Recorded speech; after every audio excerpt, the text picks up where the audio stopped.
আল্লাহর প্রশংসা আদায় করলে আল্লাহ তাআলা আসমান জমিনের যত বারাকাত আছে, নিয়ামত আছে, সকল বারাকাত নিয়ামত ওই দেশের ওই মহল্লার মানুষের জন্য মুক্ত করে দেয়। বলি সুবহানাল্লাহ।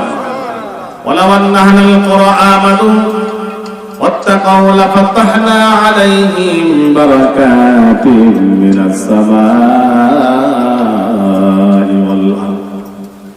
বান্দা যদি আমার নামের প্রশংসা আদায় করো, তাকওয়ারিত অবলম্বন করো, আর যদি তোমরা ঈমান আনো, ঈমানের দাবি অনুযায়ী আমলে সালেহ করো, আমি আল্লাহ তাআলা তোমাদের জন্য লাফাতাহনা আলাইহিম বারাকাতিম মিনাস সামাই ওয়াল আরদ, আসমান জমিনের যত বারাকাত আছে সকল বারাকাত আমি আল্লাহ তাআলা তোমাদের জন্য মুক্ত করে দিব। বলি সুবহানাল্লাহ। আমরা একটা রসুন পেঁয়াজ লাগাই দিচ্ছি, কত চমৎকার সবুজ শ্যামল হয়ে উঠছে। এটা কি আমাদের কোনো কৃতিত্ব আছে?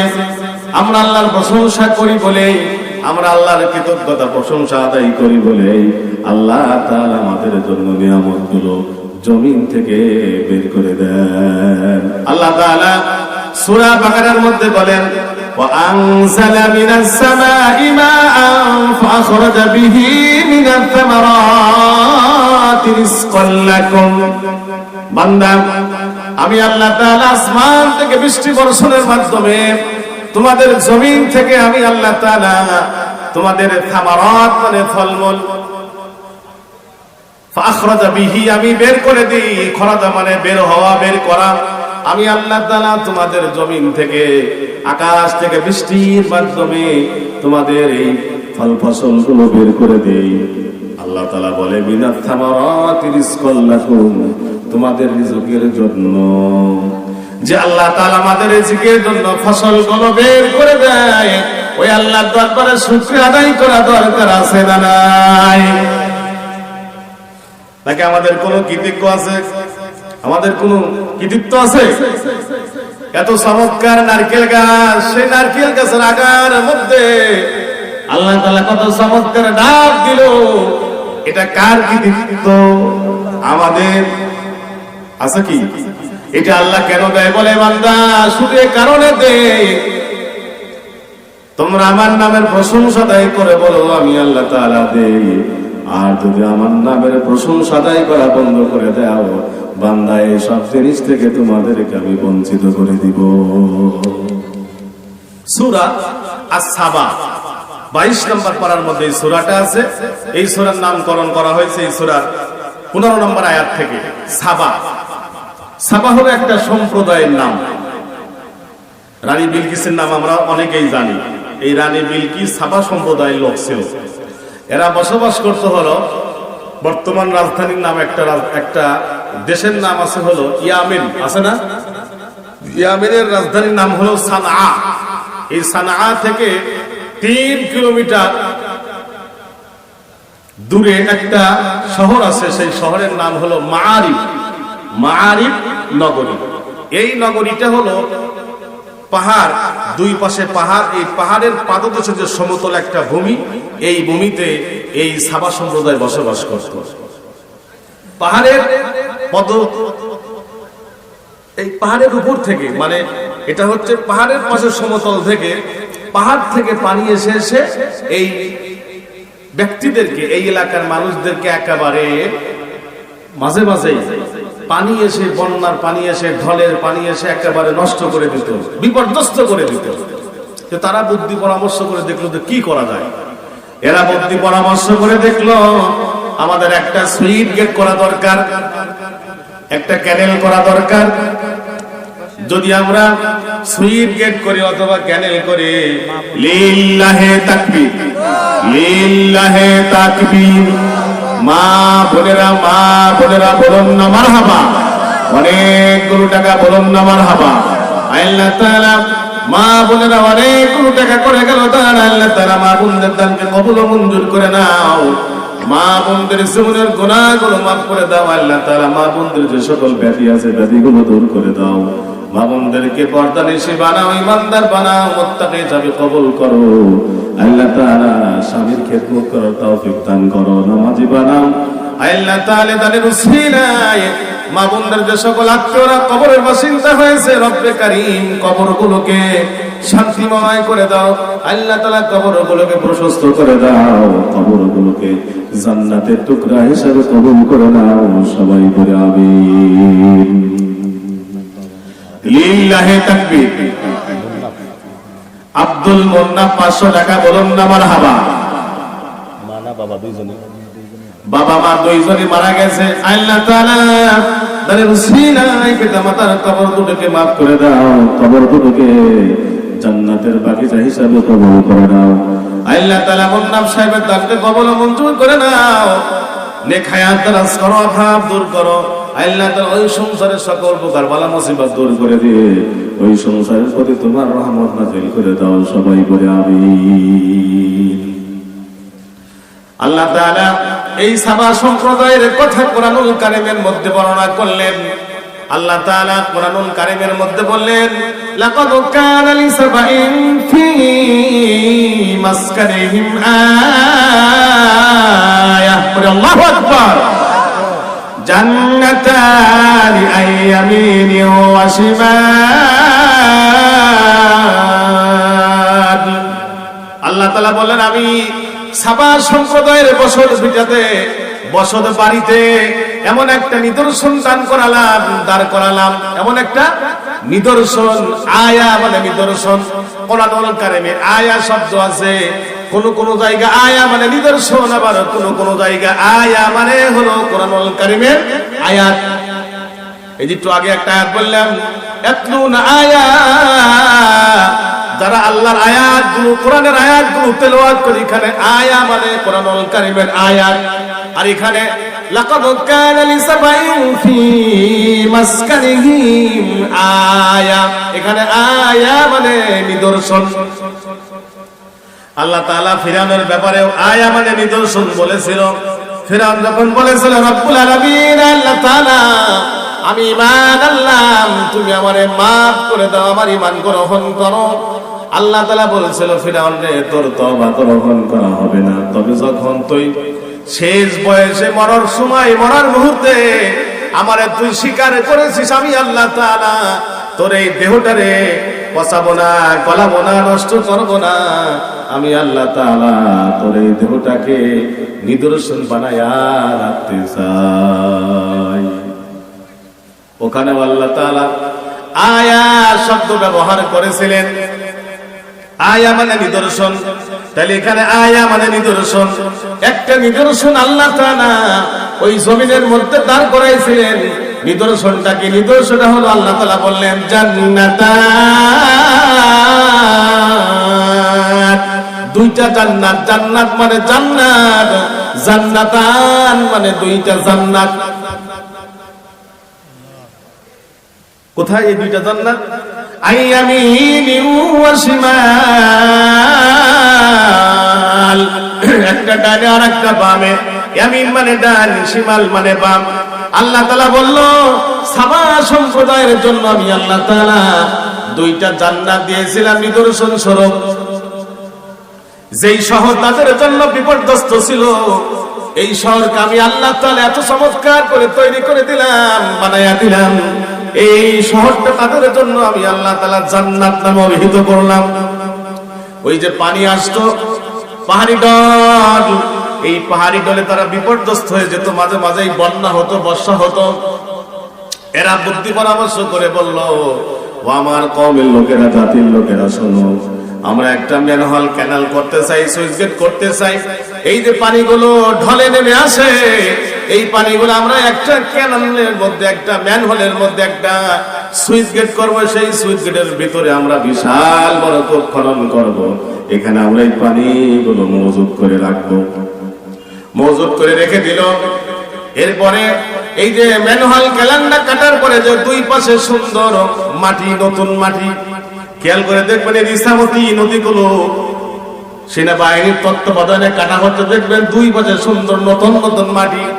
নতুন মাটিতে যদি কোনো গাছ গাছা লাগানো হয়, কত চমৎকার ফল ফসল হয়। কথা বলেন ঠিক কিনা? ঠিক তো? এই যে মাটি যখন তারা তুললো, সুন্দর একটা নদী কাটলো, ক্যানাল কাটলো, দুই পাশে তারা গাছ গাছালি লাগাই দিল। আল্লাহ তাআলা এই গাছের মধ্যে এত বরকত ঢেলে দিলেন, এত নিয়ামত ঢেলে দিলেন, প্রচুর পরিমাণে ফলমূল, প্রচুর পরিমাণে ফল ফসল আল্লাহ তাআলা দান করলেন। এই যে জান্নাত, দুইটা বাগান, এই দুই বাগানকে আল্লাহ তাআলা কেন জান্নাতান নামে অভিহিত করলেন?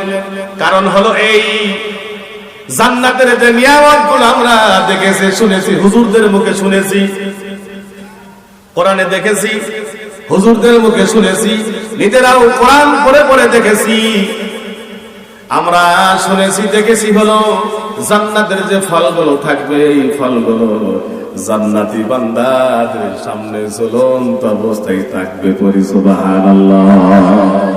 এটা হাত দিয়ে স্পর্শ করার প্রয়োজন হবে না, শুধু মানুষ মনে মনে বলবে, কল্পনা জল্পনা করবে, যে যেটা খাইতে চাইবে সেটাই সাথে সাথে সামনে চলে আসবে। জান্নাত এটা তো পরকালে, কিন্তু আল্লাহ তাআলা এই সাবা সম্প্রদায়ের যে মারিফ নগরী, এই নগরীকে কেন আল্লাহ তাআলা জান্নাতান নামে অভিহিত করলেন? জান্নাতের সাথে কিছু মিল আছে।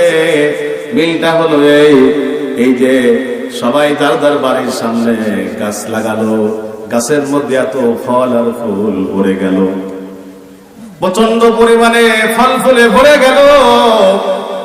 যার যার প্রয়োজন হবে বাড়ির সামনে, যার যার সীমানা যখন প্রয়োজন হবে, একটা ঝুড়ি নিয়ে, ঝাঁকা নিয়ে, ব্যাগ নিয়ে যখন তার বাগানের মধ্যে যাবে, তখন এটা স্পর্শ করার প্রয়োজন হবে না।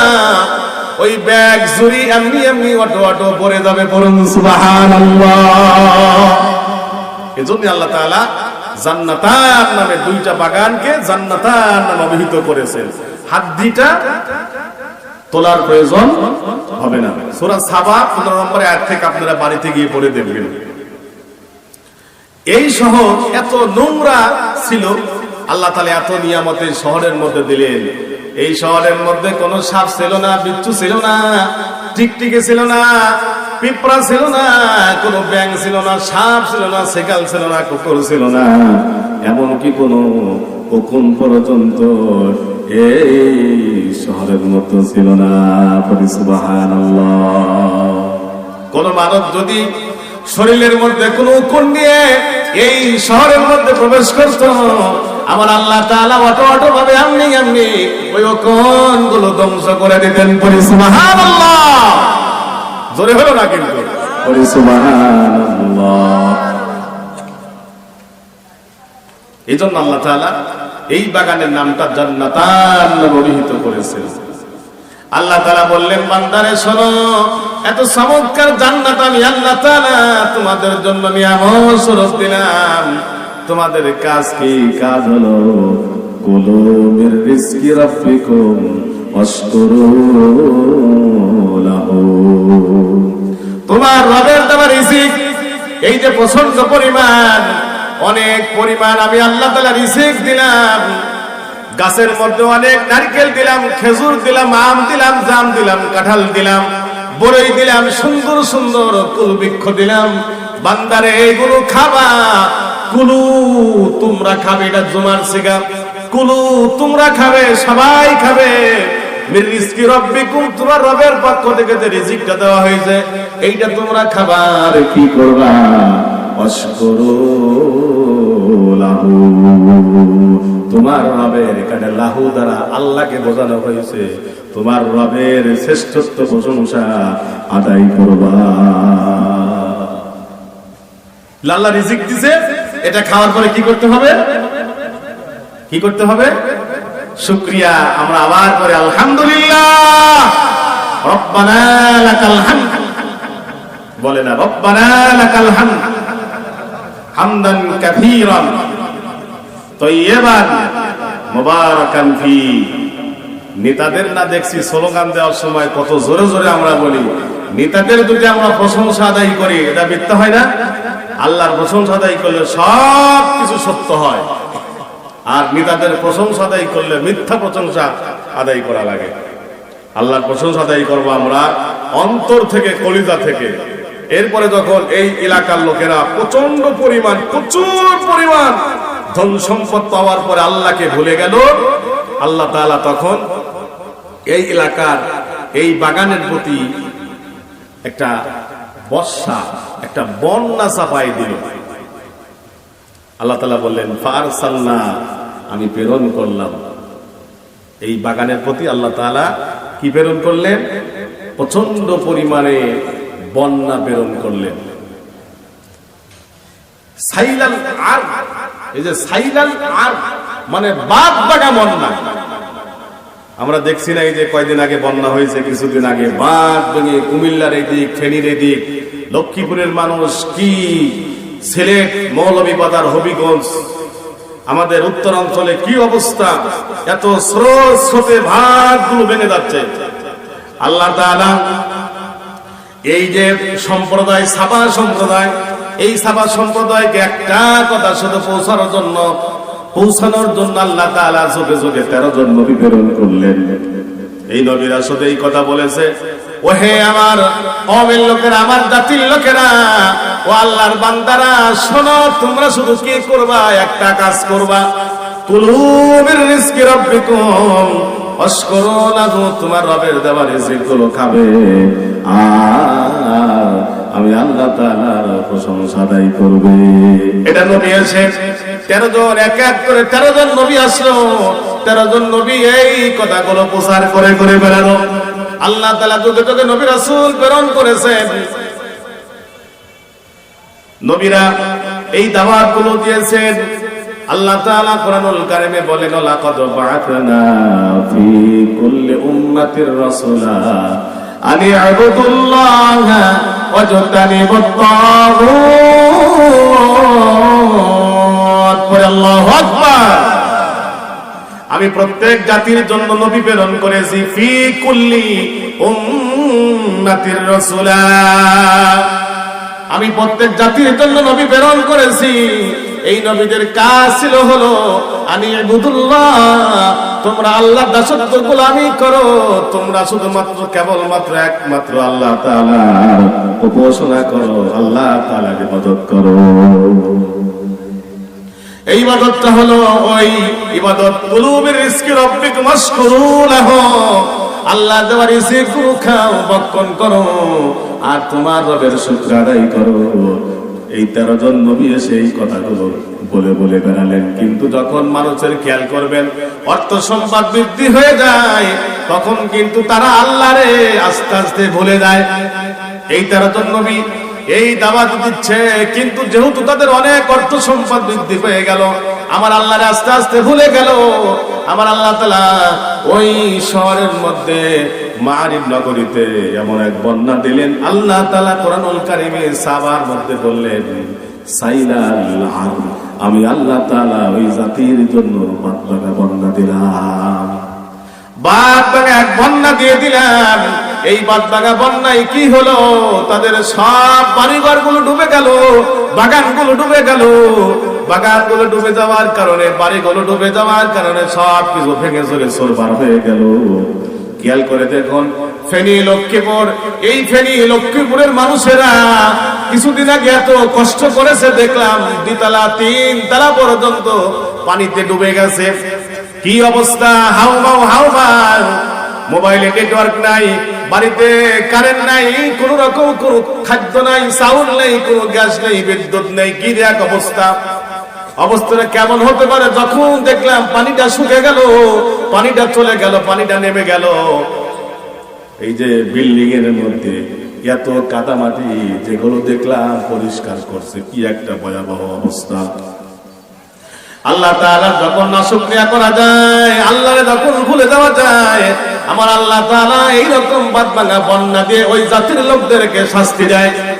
আমার আল্লাহ তাআলা যেহেতু 13 জন নবী প্রেরণ করলেন, এই 13 জন নবী যুগে যুগে আসলো, আসার পরে ওই কওমের লোকেদেরকে বললো, আমার জাতির লোকেরা শোনো, তোমরা আল্লাহর প্রশংসা করো, আল্লাহর দাসত্ব গোলামি করো আর আল্লাহর দেওয়া রিজিক গুলো খাও আর তোমরা তোমার রবের প্রশংসা আদায় করো।